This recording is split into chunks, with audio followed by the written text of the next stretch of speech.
तो देखो ध्यान देना बच्चों, क्या है जनसंख्या घनत्व, ठीक है ना। ध्यान देना, बाद में नोट कर लेना पड़ेगा। देखो जनसंख्या घनत्व क्या है, इसको समझते हैं बढ़िया से। जनसंख्या घनत्व का मतलब क्या होता है, देखिए जनसंख्या घनत्व का मतलब क्या होता है, प्रति इकाई क्षेत्रफल पर अरे सर सुन के जाओ ना शांति से, देखो ना क्लास में चल रहा है, तुम लोग एकदम 10 और मैं कहीं बोलना जरूरी है। देखो जब प्रति इकाई क्षेत्रफल पर निवास करने वाले लोगों की संख्या को क्या कहते हैं, जनसंख्या घनत्व कहता है, ठीक है ना। प्रति इकाई क्षेत्रफल पर, और जैसे कि यहाँ पे एरिया है, मान के चलो कि 5 किलोमीटर का एरिया है, यहाँ पे जितना लोग रह रहे हैं वो इस एरिया के लिए क्या हो जाएगा, उसका घनत्व हो जाएगा, ठीक है ना। प्रति इकाई क्षेत्रफल पर निवास करने वाले लोगों की संख्या को क्या कहते हैं, जनसंख्या घनत्व कहते हैं। अब प्रति इकाई क्षेत्रफल पर लगने वाले बल को क्या कहते हैं, दाब, पढ़े थे ना 10th में।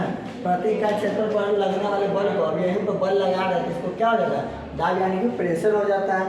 उसी तरह से जनसंख्या घनत्व प्रति इकाई क्षेत्रफल पर निवास करने वाले लोगों की संख्या क्या कहलाती है, जनसंख्या घनत्व कहलाती है। मतलब जितना लोग निवास कर रहे हैं, लोगों की संख्या, जनसंख्या घनत्व, ठीक है।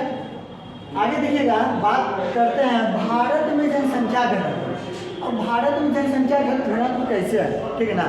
और जनसंख्या का पता कैसे चलता है, जनगणना करने से चलता है। जब जनगणना मतलब लोगों की गणना किया जाता है 10 साल पर, जनगणना कितने साल पर होता है, 10 साल पर।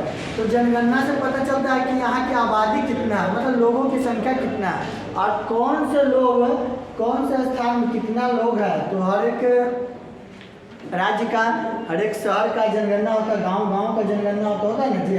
और सबका जब एवरेज औसत निकालते हैं तो वही जनसंख्या घनत्व पाया जाता है। तो देखिएगा भारत में जनसंख्या घनत्व क्या है, 2011 में जब जनगणना हुआ तो उसके अनुसार समझिएगा, 2011 की जनगणना के अनुसार भारत में जनसंख्या की घनत्व कितना था, 382 व्यक्ति प्रति वर्ग किलोमीटर। मतलब एक वर्ग किलोमीटर में, प्रति वर्ग किलोमीटर में कितना व्यक्ति रहता था, 382। कब की बात है, 2011 में जब जनगणना हुआ था ना, तब प्रति वर्ग किलोमीटर में लोगों की संख्या कितना था पूरे भारत में, 382। ये तो भारत की बात हो गया। लेकिन जब राज्य स्तर पर जनसंख्या के घनत्व में कई विषमताएं मतलब कहने का मतलब कि कई अलग अलग जो है ना, एक ध्यान दो। अब हर एक राज्य का जनसंख्या अलग अलग होता है। कोई राज्य में जनसंख्या ज़्यादा होता है, कोई राज्य का जनसंख्या क्या होता है, कम होता है। समझिए ना, भारत में तो कितने राज्य हैं, 28 राज्य हैं। 28 राज्य का जनसंख्या क्या सेम ही होगा, 28 राज्य का जनसंख्या सेम होने वाला नहीं है, सबका अलग अलग जनसंख्या होगा।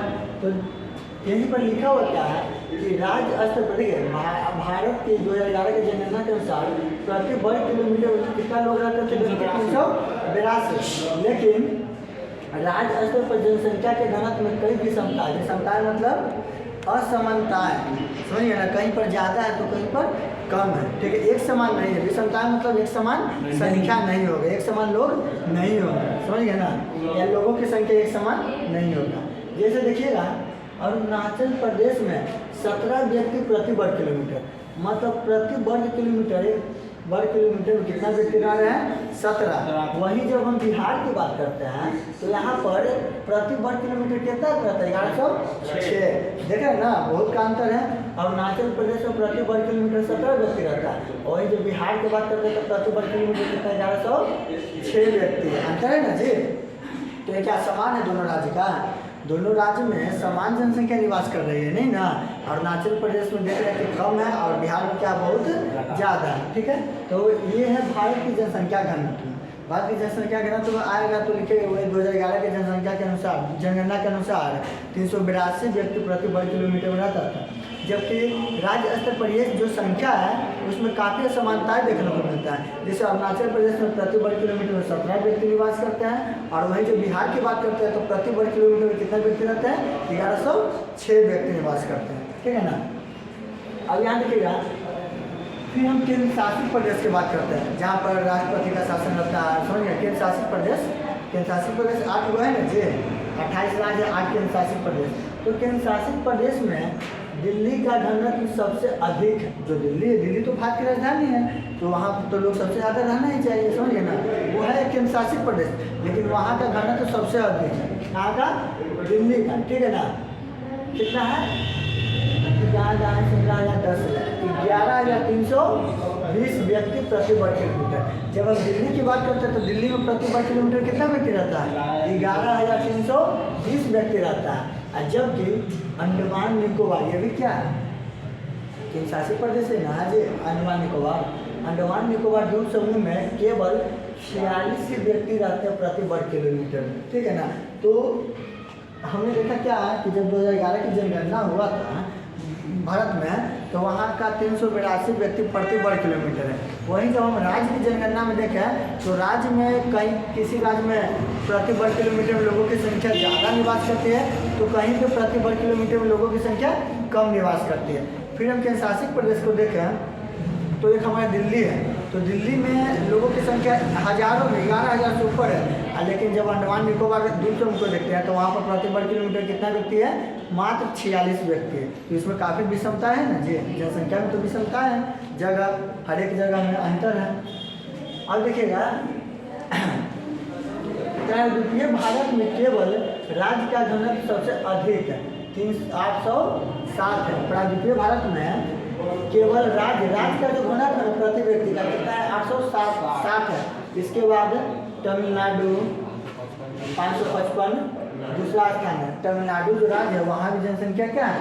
बहुत ज़्यादा निवास करती है। बस इसको याद रखिएगा कि तमिलनाडु में 555 है। ये किसके अनुसार है पता है? 2011 की जनगणना के अनुसार, समझिए ना।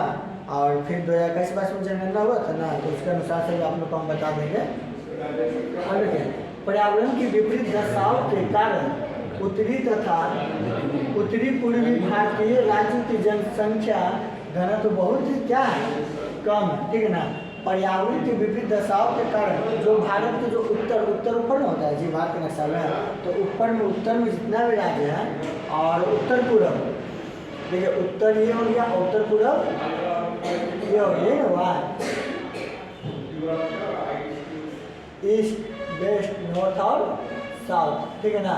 तो यहाँ पूरी जनसंख्या कम है, और ये यहाँ पे जो राज्य रहता है भारत के नक्शा में, मैप में, वहाँ की जनसंख्या क्या है? काफ़ी कम है, ठीक है। जबकि मध्य प्रदेश भारत तथा प्रायद्वीपीय भारत में मध्य दर्जे के जनसंख्या घनत्व वाले राज्य पाया जाता है। जैसे मध्य प्रदेश ये सब बीच में है ना, यहाँ पे मध्य प्रदेश रह गए, तो वहाँ पे जनसंख्या क्या, ना ज़्यादा कम है ना ज़्यादा अधिक, मतलब जो रहना चाहिए ना मध्यम मात्रा में, ठीक है ना। अब देखिए अगला टॉपिक आपका जनसंख्या वृद्धि। जनसंख्या वृद्धि क्या होता है? जनसंख्या वृद्धि जहाँ पे किसी क्षेत्र में लोग रहते हैं, लोगों की संख्या बढ़ना ही जनसंख्या वृद्धि का होता है, ठीक है ना। किसी विशेष स्थान पर लोगों की संख्या में क्या होती है? बढ़ोतरी होती है, मतलब लोगों की संख्या बढ़ना ही क्या कहलाता है? जनसंख्या वृद्धि कहलाता है। दो विभिन्न समय बिंदुओं के मध्य जनसंख्या होने वाले शुद्ध परिवर्तन को क्या कहते हैं? जनसंख्या वृद्धि कहते हैं, जिसमें लोगों की संख्या क्या दिन पर दिन बढ़ता जाता है, तब हम जनसंख्या वृद्धि कहेंगे जी। लोगों की संख्या बढ़े भी नहीं करेगा तो जनसंख्या में वृद्धि होगा? नहीं होगा। आगे क्या है? जनसंख्या की वास्तविक वृद्धि की गणना। जनसंख्या की वास्तविक वृद्धि की गणना। अब देखिए हम जनसंख्या की वास्तविक वृद्धि मतलब जनसंख्या बढ़ रहा है, उसका गणना कैसे करते हैं? तो उसका गणना जो हम लोग करते हैं जन्म दर, मृत्यु दर, अप्रवास उत्प्रवास। अब देखिए समझिएगा, मतलब कितना बच्चा जन्म ले रहा है और कितना बच्चा मर रहा है प्रति वर्ष।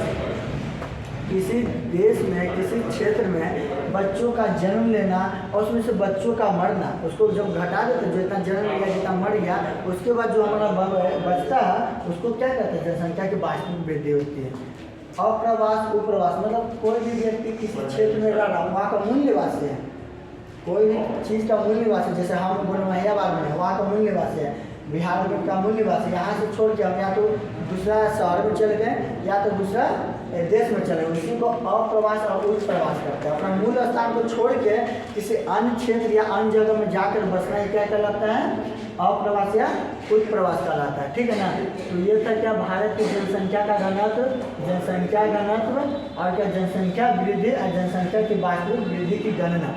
जैसे वास्तविक वृद्धि कैसे हो रहा है उसको कैसे हम लोग गणना कर सकते हैं। गणना एक स्ट्रक्चर तैयार होता है ना, एक डेटा तैयार होता है ना, कैसे हम डेटा तैयार करेंगे कि लोग दिन पर दिन कैसे बढ़ रहा है, तो कितना बच्चा जन्म लिया है, कितना मर रहा है, समझिए ना, जन्म दर कितना लोग मर रहा है, सबका काउंटिंग गिनती होता है, और कितना लोग यहाँ का मूल निवासी या कितना यहाँ से छोड़कर दूसरे जगह जाकर बस गए हैं, सबको जोड़ते हैं घटाते हैं, तब पता चलता है कि जनसंख्या में वृद्धि हो रहा है या जनसंख्या कम हो रहा है। ठीक है ना, बात समझिए ना, इसको नोट कीजिए बढ़िया से कर लेंगे।